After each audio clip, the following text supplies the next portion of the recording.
Je cite dans la version du Semeur, « Apportez donc vos dîmes dans leur totalité au trésor du temple, pour qu'il y ait des vivres dans ma demeure. De cette façon-là, mettez-moi à l'épreuve, déclare l'Éternel, le Seigneur des armées célestes. » Je vais répéter cette phrase. De cette façon-là, mettez-moi à l'épreuve, déclare le Seigneur, l'Éternel, le Seigneur des armées célestes. Alors, vous verrez bien si, de mon côté, je n'ouvre pas pour vous les écluses des cieux et ne vous comble pas avec surabondance de ma bénédiction. Je veux encore répéter cette phrase. Vous verrez bien si, de mon côté, je n'ouvre pas pour vous les écluses des cieux et ne vous comble pas avec surabondance de ma bénédiction. Pour vous, verset 11, je réprimerai l'insecte qui dévore. Il ne détruira plus les produits de vos terres. Et vos vignes, dans vos campagnes, ne manqueront plus de donner leurs fruits, déclare l'Éternel, le Seigneur des armées célestes. Alors, c'est Dieu qui parle directement à son peuple. Il fait allusion à la dîme. Bon, alors, la dîme, c'est un sujet un petit peu controversé. C'est pas le sujet d'aujourd'hui. On verra si un jour les pasteurs en parleront. Certains chrétiens y croient aujourd'hui, d'autres pensent que c'est pour l'Ancien Testament. C'est pas le sujet. Ce qu'il faut retenir, c'est que Yahweh, l'Éternel, leur donnait la vie, la prospérité, la nourriture, l'amour d'un père, la protection, la pluie, pour que tout pousse. Et eux, qu'est-ce qu'ils devaient faire en retour? Simplement rendre 10% de leurs revenus. Simplement rendre 10% de leurs revenus.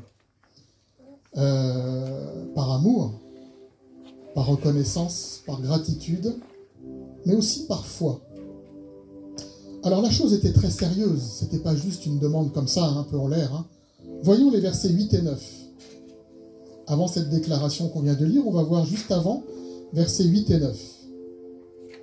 Un homme peut-il voler Dieu? Pourtant, vous me volez. Et puis vous demandez, en quoi t'avons-nous donc volé? Vous me volez sur les dîmes et sur les offrandes.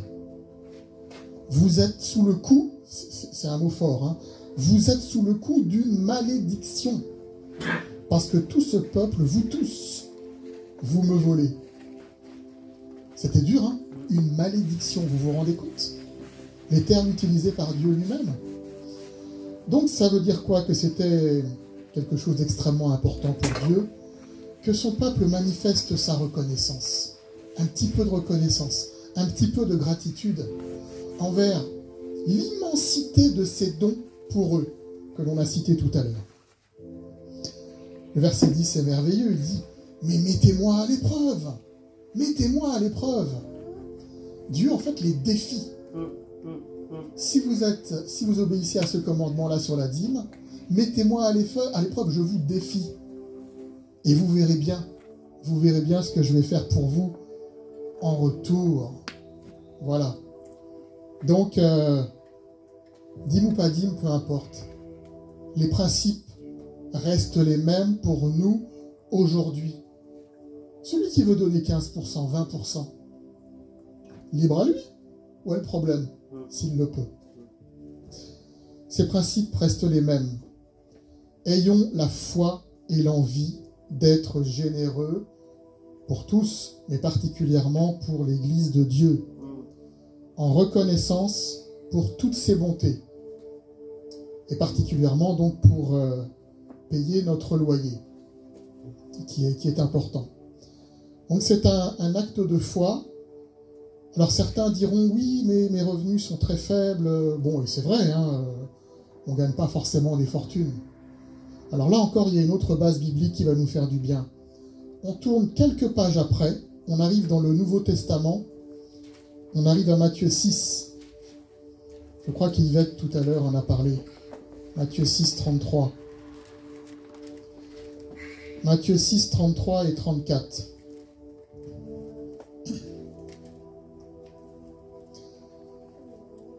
Matthieu 6, 33 et 34. Faites donc du royaume de Dieu et de ce qui est juste à ses yeux votre préoccupation première. Et toutes ces choses, là on parle des choses matérielles, elles vous seront données en plus. Ne vous inquiétez pas pour le lendemain. Le lendemain se souciera de lui-même. À chaque jour suffit sa peine. Voilà. Donc c'est un acte de foi. Même si nos revenus sont faibles, donnons la priorité à l'Église de Dieu. Et nous verrons sa main s'ouvrir. Puisque comme pour les Juifs de l'Ancien Testament, Dieu nous met aussi aujourd'hui au défi de lui faire confiance et d'être généreux. Voilà. Et il multipliera nos dons. Je ne suis pas du tout en train de prêcher l'évangile de prospérité dont tu as parlé il y a 10 minutes, hein. Pas du tout. Hein. Mais c'est un défi que Dieu nous lance, un acte de foi. Faisons-lui confiance, même si c'est difficile. Alors, un deuxième élément important, que ce soit pour l'Église, mais également notre générosité envers tous, c'est le faire dans la discrétion. Amen. Le faire dans la discrétion. Toujours Matthieu 6, on ne sort pas de Matthieu aujourd'hui. Matthieu 6, 2 à 4. Matthieu 6, 2 à 4.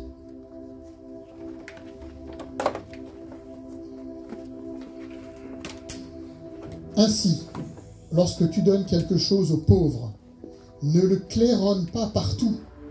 Ce sont les hypocrites qui agissent ainsi dans les synagogues et dans les rues pour que les gens chantent leurs louanges. Vraiment, je vous l'assure, j'ai perdu la ligne, leur récompense, ils l'ont d'ores et déjà reçue.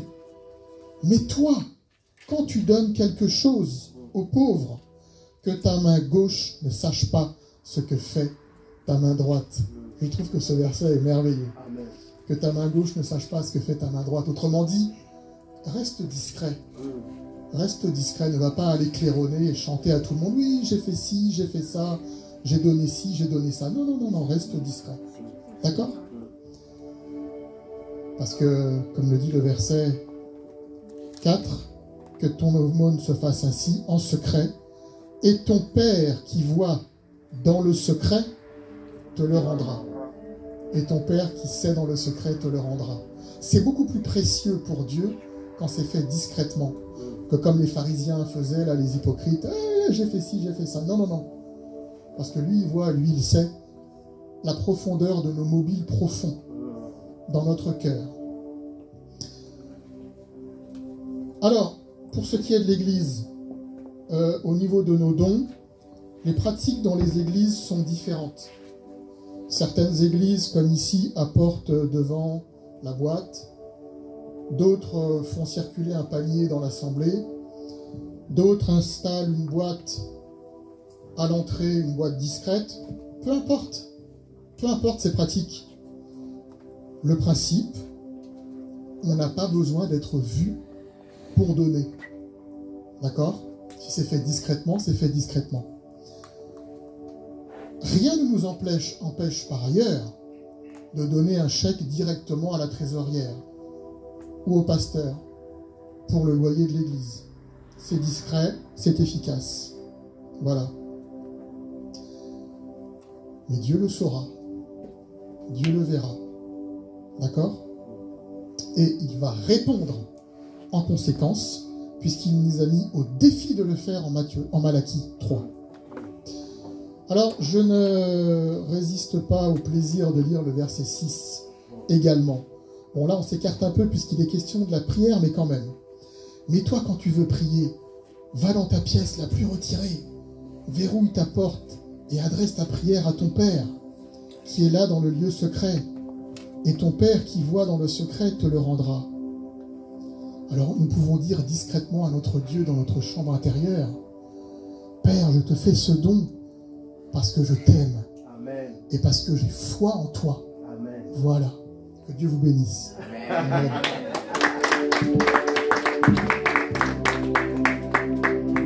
Alléluia. Est-ce qu'on qu'on peut acclamer le Seigneur? C'était magnifique.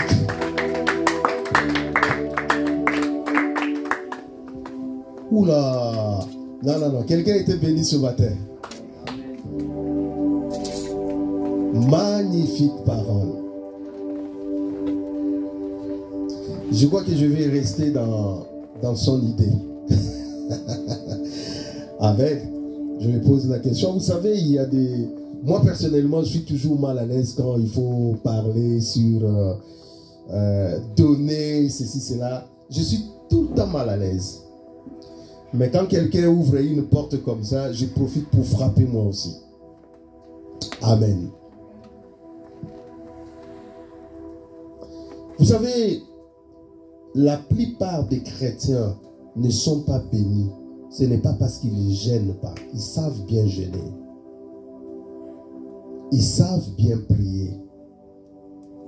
Ils sont même fidèles aux assemblées, attachés à leur ministère. Mais ils ne peuvent pas être bénis parce qu'ils n'ont pas appris la loi de la semaille. Je vous ai témoigné un jour, j'ai dit, j'étais un jeune homme fougué, un jeune homme qui aimait Dieu, qui fonçait. Mais je n'étais pas béni tout autour. Je n'étais pas béni tout autour de moi. Il y avait des gens, des jeunes qui étaient bénis. Mais moi, matériellement, il n'y avait pas la bénédiction. Je me disais, je dis, Seigneur, Seigneur, mais pourquoi moi, ça n'avance pas sur le plan matériel, sur le plan financier? Pourquoi ça ne marche pas? Un jour, il y avait un séminaire et on devait donner des dons. Des dons pour soutenir l'église et pour implanter une autre église. Ce n'était pas des dons que le pasteur devait mettre dans sa poche. Comme aujourd'hui, des pasteurs demandent des dons. Il te dit, est-ce que 10 personnes peuvent donner autant? Mais pour quelle raison? Il n'y a pas de raison. Lorsque cet argent va entrer, il met dans sa poche. Ça, non. Lorsqu'on demande de l'argent, il faut dire aux gens le but, l'objet de cette demande. Pourquoi vous demandez? Et bien aimé, ces jours-là, j'avais presque pas grande chose. J'étais en plus étudiant. Je me suis contenté de m'excuser comme j'avais toujours l'habitude de m'excuser. Je dis, oh Seigneur, moi je suis étudiant. Cela ne me concerne pas. Cela ne me concerne pas. Je suis étudiant, cela ne me concerne pas. Et là, le Seigneur m'a dit, c'est pourquoi tu n'es pas béni. C'est parce que à tout moment, rien ne te concerne. Et le Seigneur m'a dit, à celui qui a, on ajoutera. Mais à celui qui n'a pas, on enlèvera même le peu qu'il a. Alors ce verset m'avait complètement bouleversé. Je me suis dit, à celui qui a, cela veut dire il va donner.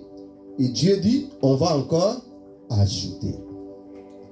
Mais là où je ne comprenais pas, on dit, à celui qui n'en a pas. Il n'en a pas. Ok? Donc si tu n'en as pas, tu ne peux pas donner. La logique est comme ça. Mais Dieu dit non. On enlèvera le peu qu'il a. Donc celui-là qui dit qu'il n'en a pas, en réalité, il a toujours quelque chose à donner à Dieu.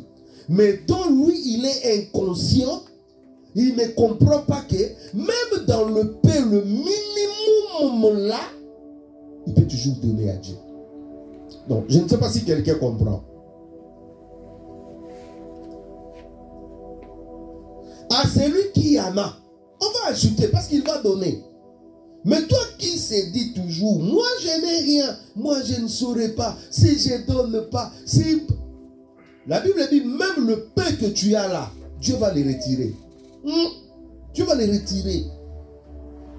Pourquoi? Parce que celui qui est fidèle dans des petites choses, Dieu lui confie des grandes choses. C'est-à-dire le peu là que toi tu estimes être peu, Dieu veut assez que tu sois d'abord fidèle à cela. J'étais à Paris le dimanche passé, j'ai prêché dans une assemblée et j'ai donné l'exemple d'une sœur qui est dans notre église. La semaine où je partais à Paris, cette sœur est venue me voir le soir, après la prière, si je ne me trompe pas. Je ne sais pas si c'était un dimanche ou le soir, je ne me rappelle pas. Elle me dit, pasteur, j'aimerais donner quelque chose pour le loyer. Et cette sœur-là m'a remis 30 €. Je crois que le 30 € est encore là. Widna n'a pas touché ça, comme elle ne savait pas vraiment c'était quoi. Mais ma sœur Widna, les 30 € là, c'était un don qu'on a fait pour le loyer. Quand je pris le 30 €, j'ai mis ça dans ma main. J'ai posé la main de la sœur sur moi, j'ai eu des larmes directement. J'ai eu des larmes. En fait, ce n'est pas les 30 €. Ce n'est pas les 30 € qui m'a fait couler ces larmes. Mais c'est les gestes d'une personne qui est dans des difficultés énormes sur le plan financier. Une personne qui se bat pour attraper quelque chose. Mais dans le paix que cette personne a trouvé, elle est venue dire, ça je donne pour Dieu. Et moi, sincèrement, dans mon cœur, je suis touché, dépassé. Ce n'est pas le montant qui m'a fait couler ces larmes-là, mais c'est les gestes, l'amour, le don, la manière dont on veut servir Dieu, même dans ce qui est petit. Est-ce que quelqu'un est avec moi? Lorsque ces jours-là, j'ai compris que j'avais l'argent pour manger pendant les pauses, un peu, quelque chose, que je pouvais payer mon transport, je pouvais faire ça, et que pour Dieu, je trouvais toujours des raisons. Et Dieu m'a dit, je vais ôter même ce que toi tu as. J'ai changé ma façon. J'ai dit, à partir de maintenant, je vais commencer à donner à Dieu. Et c'est là où est partie aussi ma bénédiction. Je suis venu de nulle part. Je dis bien de nulle part. Si je vais dire à la manière de Gédéon, ma famille était la plus pauvre. Ma famille était la plus pauvre. Mais à cause de ma vie de consécration à Dieu, à cause de ma vie de prière, à cause de ma vie de crainte de Dieu, quand j'ai ajouté à cela la loi de la semaille, c'est-à-dire apprendre à donner à Dieu, Dieu a commencé à étonner ma vie. Dans ma famille, je suis le premier à avoir acheté une voiture. Ça, je vous dis vrai. Le premier à avoir acheté une voiture. Du côté de mon père, avant moi, je n'ai pas vu quelqu'un qui avait une voiture. Je suis le premier à avoir acheté une voiture. Dieu est capable de t'amener là où tu n'arriveras pas de toi-même. Même si ta famille est la plus pauvre, Dieu peut changer ta situation. Si seulement tu te mets dans la crainte et dans le règle, dans le principe de Dieu. Dieu n'a pas suffi à cela. Dans ma famille, je suis la toute première personne qui a construit un immeuble. Quand vous regardez ce jeune homme-là, qui traînait dans la rue, et tout d'un coup, sa vie a commencé à basculer comme ça. Bien aimé, les choses que nous vous enseignons, il y a une puissance de Dieu qui est derrière. Dieu a créé le monde par la parole. Au commencement était la parole, et la parole était avec Dieu, et la parole était Dieu. Dieu a dit que la lumière soit, et la lumière fut. La parole de Dieu a un pouvoir créatrice en vous. Donc la parole que vous écoutez là, si vous le mettez en pratique, les portes qui ont été fermées vont s'ouvrir. Les dossiers qui ont été enterrés vont ressusciter. Tout dépend de toi. Tu continues à t'excuser avec Dieu. Excuse-toi, c'est ton affaire. Moi, dans ma famille, je ne connais pas du côté de mon père une personne qui était arrivée en Europe ici avant moi. Il n'y en a pas. Donc, en fait, écoute, je vais dire à quelqu'un, hein, j'ai été le pionnier dans ma famille. Oh, Jésus. Jésus n'a pas pris quelqu'un qui avait étudié pour être le pionnier. Jésus a pris celui qui avait foi en lui. Étudier des fois, c'est bien. Avoir bac plus 2, plus 3, plus 5, avoir tout ça, c'est bien. Mais laissez-moi vous dire une chose. Dieu agira dans ta vie, non par rapport à tes diplômes, mais par rapport à ta foi. Ta foi va ouvrir des portes. Ta foi va ouvrir des portes. Même si la préfecture dit nous avons besoin d'un seul dossier et qu'il y avait 50 dossiers, le monsieur là ne va pas prendre le dossier qui est en haut ou en bas. Il va faire bon, je prends un hasard. Il tire comme ça. C'est ton dossier qu'il va tirer. Parce que quand Dieu est avec toi, il incline même le cœur du roi vers toi. Les choses de Dieu sont faciles. Il faut seulement respecter les règles. Est-ce que vous avez le cœur pour donner? Je vais lire avec vous dans Psaume au chapitre 126. Donnez avec joie comme notre bien-aimé a dit. Donnez de façon discrète. Mais laissez-moi vous dire, donner ça n'a jamais été facile. Donner. S'il faut 126. S'il faut faire une promesse à Dieu, c'est facile. On peut faire une promesse à Dieu facilement. Mais quand le moment arrivera pour réaliser, c'est là où les Français disent, et les Romains s'empoignèrent. Vous connaissez cette expression? Les Romains s'empoignèrent. Eh Paul, tu connais l'expression, non? Voilà. Psaume 126, le verset 5. Oh, j'aime ces versets me rend fou, ces versets. La Bible dit, dans le psaume 126, le verset 5, ceux qui s'aiment, est-ce que vous êtes là? Ceux qui s'aiment avec larmes moissonneront avec chant d'allégresse. Celui qui marche en pleurant quand il porte la sémence revient avec allégresse quand il porte ces gerbes. Nous disons Amen. Notre bien-aimée Valérie nous a dit, Dieu a dit, mettez-moi au défi. Ah! Dieu lui-même nous lance le challenge, comme j'aime bien Chris, comme il dit ça. Dieu nous a lancé le challenge.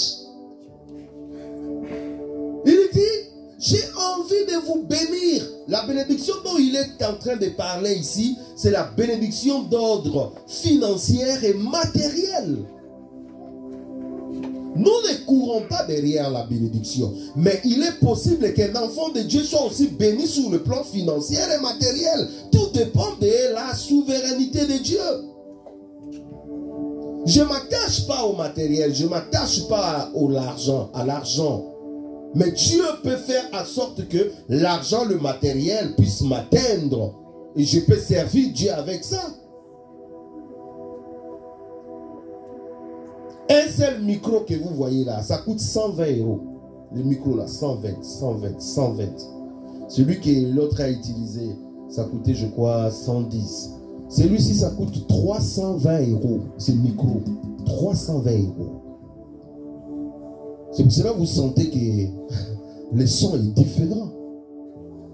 On fait de notre mieux pour que les conditions ici soient aussi, comment on dit, paisibles. matériel. Je prends seulement le matériel de sonorisation. On en a encore besoin, tout là. C'est de l'argent. Et au-delà de cela, ce n'est pas seulement le matériel. L'église aide des fois. Quand des gens ont des problèmes, il y a beaucoup de gens au milieu de nous. L'église les a déjà aidés d'une manière ou d'une autre. Par un don, par un petit truc. C'est ça. C'est à quoi nous avons besoin d'argent.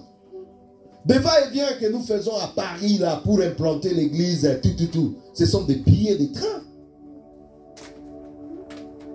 Le dimanche comme ça, le matin, la plupart des personnes, on vient vous chercher en voiture, n'est-ce pas? Oula, est-ce qu'on peut acclamer le Seigneur? Waouh! En France, c'est bien, on vient chercher des fidèles en voiture, très bien là. Mais c'est du carburant, je vous dis la vérité. Hein. Tout ça, ça se fait comment? Parce qu'il y a un groupe de gens qui décident de donner. Est-ce que quelqu'un comprend? Très souvent, quand on dit donne à Dieu, les gens sont mécontents. Les gens sont des fois en colère. Des fois, les gens sont en colère. Oh, pasteur, au lieu de nous prêcher Jésus, toi, tu nous as prêché comment donner. Mais le message de Jésus, c'est aussi donner. Dieu a aimé le monde, il a donné. Tu dois apprendre à donner parce que quand tu donnes là, c'est ta façon aussi de participer dans l'évangile pour que les gens soient sauvés. Tu ne peux pas être un enfant de Dieu et ne pas avoir la capacité de donner. Il y a un problème. Dis avec moi, il y a un problème. Regarde ton voisin, dis, voisin, il y a un problème. Il y a un problème. Comment tu peux être un enfant de Dieu et tu ne donnes pas? Il y a un problème. Ceux qui s'aiment avec l'âme, quand on donne, on fait dans la discrétion, mais dans le cœur, des fois on souffre. Vous savez pourquoi ça souffre des fois? Parce que tu dis, ah, je pouvais acheter ça, je pouvais acheter ça, je pouvais acheter ça. Le diable te fait comprendre qu'il te manque exactement l'argent que tu veux donner là pour que ton problème soit résolu. Non, tu n'as pas compris. Le diable te fait comprendre ceci. Il te manque exactement l'argent que toi tu veux donner à Dieu pour que ton problème soit résolu. Menteur. Tu vas dire que je ne donnerai pas à Dieu. Tu vas utiliser ça pour toi. Ton problème sera toujours là. Rien n'a changé. Ceux qui disent que non, ouais, si je donne ça, je ne saurais pas arrondir les fins du mois. Mangez, il n'y a pas de problème. On va voir si tu vas arrondir la fin du mois. Tu ne vas pas arrondir, c'est faux.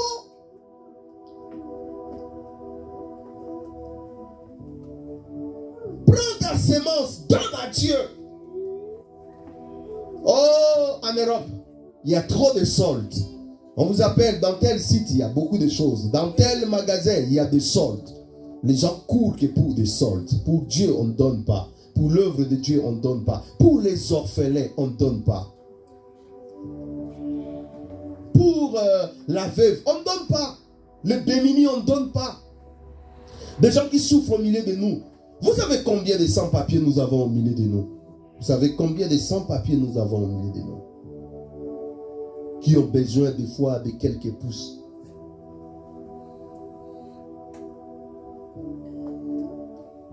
Alléluia. Personne ici dans cette salle va me dire que lui n'a rien. Les gens achètent des New Balance. Les nouvelles catch qui arrivent là, New Balance. Des chaussures. Ça coûte 120 balles. Ah oui, hein?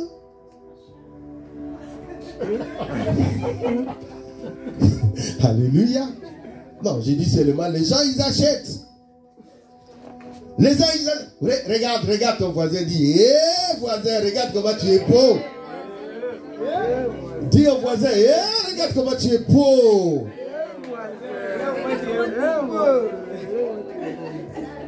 Cela veut dire qu'on dépense un peu là. Mais pour Dieu, ce sont des pièces de 2 euros. Dis avec moi, pièces de 2 euros. Et il y a même des gens qui se sont mis la limite. Lui, s'il donne beaucoup à Dieu, c'est 5 euros. 5 euros, là vraiment pour lui, il dit,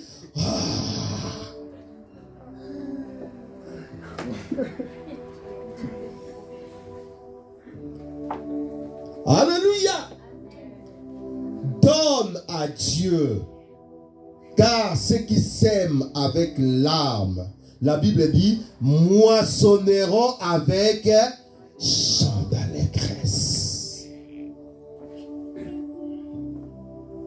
Beaucoup de gens ne seront jamais bénis matériellement, financièrement, tant qu'ils n'apprendront pas à donner à Dieu. Ils vont tournoyer en rond. Dieu sera content de toi. Tu pries pour les gens, ça va aller. Tu fais ceci, cela. Dieu va te donner tout. Mais pour ce qui concerne l'argent, Dieu te dit non, tu ne connais pas les principes. Le principe est que si tu me donnes, moi aussi je te donne. Si tu donnes ici, tu amasses dans les trésors. Il ne faut pas dire, ah, regarde le pasteur, comment il est beau là. Lui, il mange notre argent. Il faut aller demander à la sœur Widna. Personne ne mange l'argent de qui que ce soit ici. Déjà, pour qu'on ait les loyers là, c'est compliqué.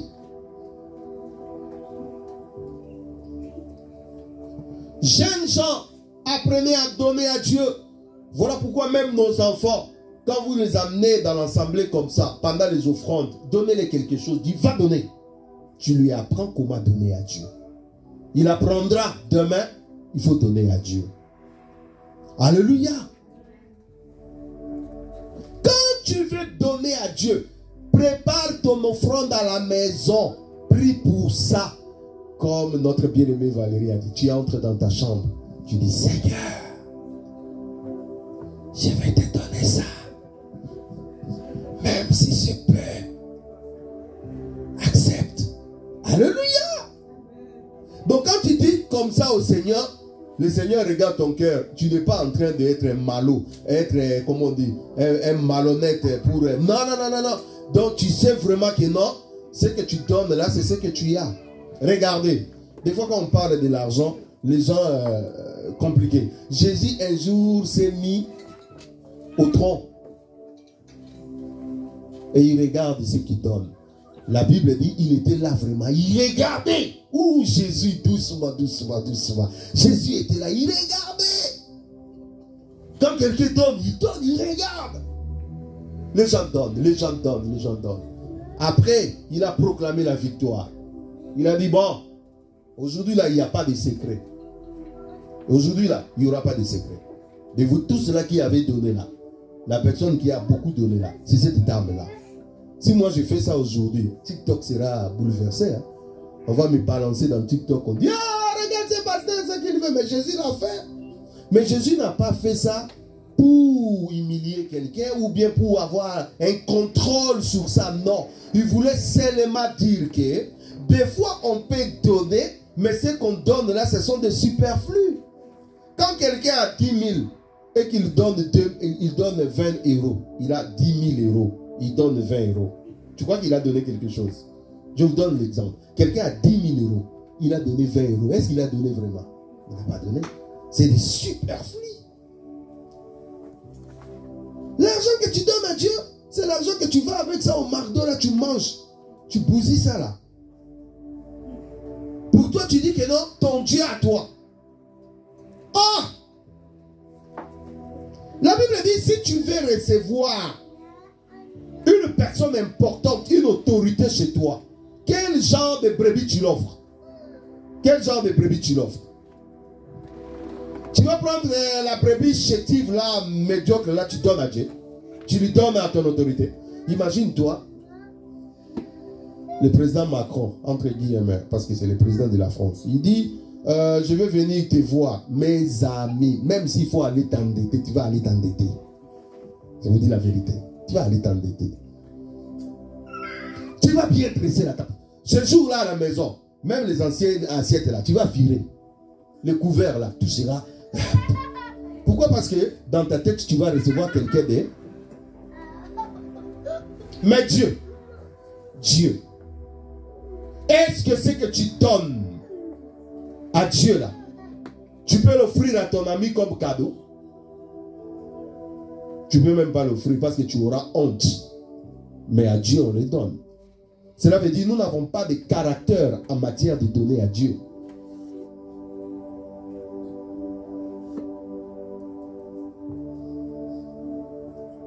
Parmi les premières personnes qui ne donnent pas à Dieu, ce sont des pasteurs. Ne vous en faites pas. Je vous dis vrai, je sais ce que je dis. Vous voyez des pasteurs qui vous disent là, donnez, donnez. Ils ne donnent pas. Peu donnent. Peu connaissent la puissance de donner. Les pasteurs, en fait, se sont mis dans une position. Bon, c'est tout à fait normal parce que la pastorale aujourd'hui, c'est un gros business. Au cas du soir, on met dans la poche, on fait ce qu'on veut. Combien de pasteurs soutiennent des orphelins, donnent le vœu, ainsi de suite. Tout ce que les gens donnent, on transforme, et ça devient ses propres biens. Il y a un problème. Il y a un problème, dis avec moi, il y a un problème. Si les gens donnent pour l'église, toi tu prends ça, c'est une malédiction.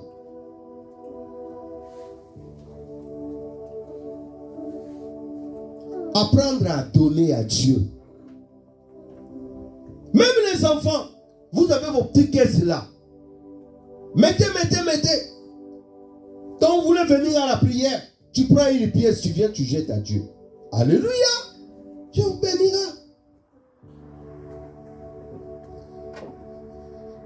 Celui qui marche en pleurant quand il porte la sémence revient avec allégresse quand il porte des gerbes.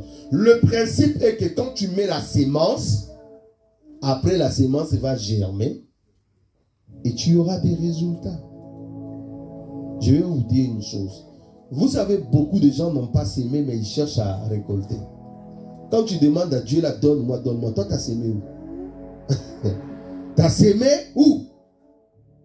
C'est comme si quand nous on s'aimait, toi tu étais en train de faire la fête. Maintenant le jour de la récolte, nous on commence à récolter. Toi tu viens, tu dis, oh, moi je n'ai pas récolté. Mais la seule question on va te poser, tu as sémé où? Tu sémé où? Tu veux commencer à récolter? Commence d'abord à s'aimer. Commence à être fidèle. Ici, nous ne parlons pas dîme, offrande, pas offrande. Ici, nous disons donner à Dieu. On donne à Dieu ce que toi tu as résolu dans ton cœur. C'est pour cela qu'il dit que nous puissions donner à Dieu comme nous avons résolu dans nos cœurs. Sans contrainte. Sans tristesse. Sans faire beaucoup de bruit. Donnons avec joie. Ne tremblez pas quand tu reçois de l'argent. Tu commences à trembler. Tous les programmes de la terre commencent à te tourner dans la tête. Et puis après tu dis, ah, j'ai oublié. Mon fils a travaillé ce mois. Le mois passé. C'est le mois passé. Je lui ai dit, mon gars, prends une enveloppe, mets ce que tu as à mettre, donne à Dieu. C'est tout ce que Dieu te demande. Oui, papa, je sais.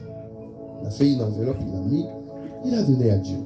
Je dis, chaque fois quand tu le fais, Dieu te bénira. Alléluia. Mais il a mis quand même quelque chose de bien important. Ben oui, je me suis dit, si Dieu vraiment n'était pas là, les gars n'allaient pas donner ça. Mais là, on commence à comprendre le principe. Encouragez les frères, encouragez les sœurs. Est-ce que quelqu'un est avec moi? Ici en Europe, on a toujours possibilité de faire un petit boulot. On a toujours possibilité de trouver un petit 10 euros, 20 euros, 30 euros. Et toujours ça dans ta tête. Je vais donner à Dieu quelque chose avec joie. Et tu verras, Dieu va te bénir.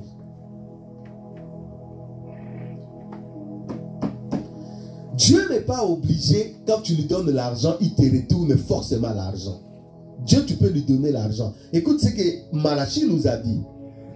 Si vous me donnez, vous verrez si je ne dévore pas celui, si je ne menace, si je ne vais pas détruire celui qui vient vous dévorer. Il parle de la protection. Cela veut dire les données là que tu donnes là, ça peut te procurer même la protection. Ça peut te procurer même la grâce dans ton dossier. Alléluia. Ça peut te procurer là. En fait, Dieu va te retourner sous plusieurs formes dans le sens de te faire évoluer. Non, non, non, non, tu n'as pas compris. Quand tu donnes à Dieu, Dieu n'est pas seulement obligé de te donner l'argent en retour, mais il peut te donner quelque chose d'autre qui a le sens de te faire évoluer de l'avant. Et quand tu évolues de l'avant, tu es forcément obligé de rencontrer l'argent et le matériel. Je donne un exemple. Quelqu'un n'a pas de papier, mais il donne toujours un peu à Dieu.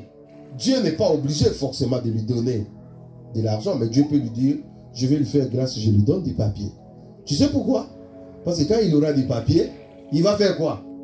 Il va travailler. Or, la Bible dit, le travail procure l'abondance. C'est ce qui est écrit, hein? Le travail procure l'abondance. Donc, quand la personne là va travailler et sera dans l'abondance, il fera quoi? Il va continuer à donner Dieu et sa vie a évolué. Voilà pourquoi Dieu dit, mettez-moi au défi, parce que quand je suis au défi, moi je vous ouvre les écluses des cieux.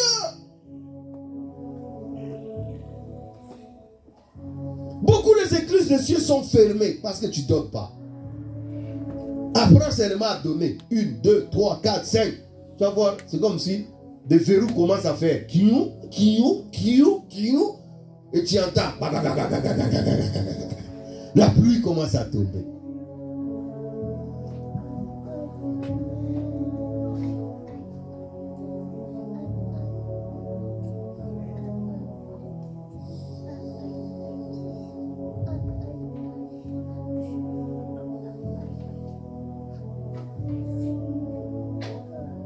Amen.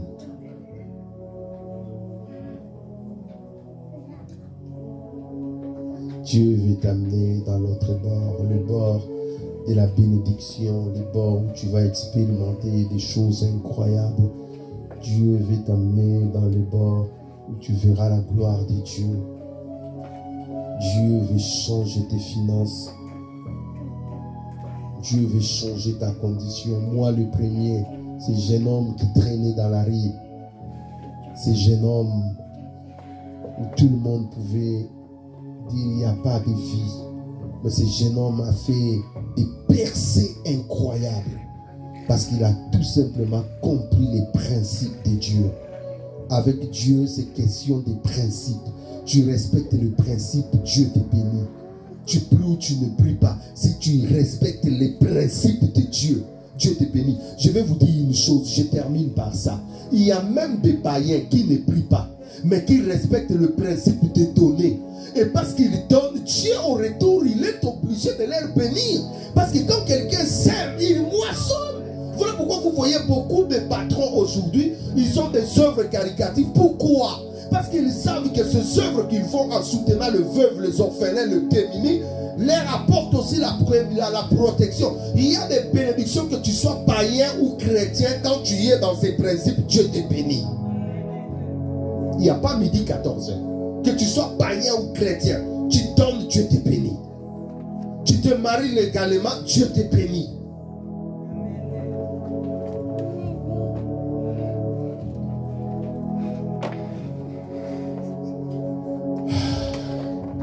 Prie Dieu, dis Seigneur, vois mon cœur, transforme mon cœur. Peut-être que tu mets toujours Dieu. Dans tes calculs, Dieu n'existe même pas. Dans tes calculs, peut-être Dieu n'existe même pas. Dans tes fins du mois, tu te précipites pour beaucoup de choses. Mais où est la part de Dieu? Où est ce qui est dû à Dieu? Où est l'expression de ton amour pour Dieu? Le souffle de vie que Dieu te donne chaque matin, la force que Dieu te donne quand tu te lèves le matin pour aller travailler. Tu sais combien en ont besoin, mais ils ne peuvent pas. Mais Dieu te donne. Et qu'est-ce que toi tu donnes au retour pour lui? Seigneur Dieu de gloire, Dieu des esprits, des prophètes me touchent. J'entendrai, je verrai comme Jean. S'il est Dieu des esprits, des prophètes me touchent. J'entendrai, je verrai comme. S'il est Dieu des esprits me touche, j'entendrai, je verrai comme. S'il est Dieu des esprits, des prophètes me touchent, j'entendrai, je verrai comme. Seigneur Dieu de gloire, j'ai prié pour mon frère, j'ai prié pour ma soeur, j'ai prié pour tout un chacun de nous aujourd'hui, pour que nous apprenions à te donner, à te mettre au centre de toutes choses, dans nos finances, dans nos matériels. Aide-nous à comprendre la loi de la sémaille. Ce que nous donnons, en réalité, nous le donnons pour nous-mêmes parce que tu nous les retournes au centuple. Seigneur, le don, le matériel, l'argent que nous te donnons, ce n'est qu'une expression de notre amour à ton égard. Plus nous te connaissons, plus nous réalisons ta grandeur, ta puissance dans nos vies, plus nous te donnons facilement avec joie, sans contrainte ni tristesse. Aide-nous, Seigneur, à les comprendre. Que le donner ne soit pas du corvée pour nous. Que le donner soit quelque chose qui nous plaît, quelque chose où nous sommes attachés. Comme ton serviteur David a dit, je n'offrirai pas à mon Dieu quelque chose qui ne m'a pas coûté. Oh, je n'offrirai pas à mon Dieu quelque chose qui ne m'a pas coûté. Aide-nous, Seigneur, à comprendre le principe du royaume pour la gloire de ton nom. Bénis tout un chacun de nous. Au nom puissant de Jésus. Amen. Amen.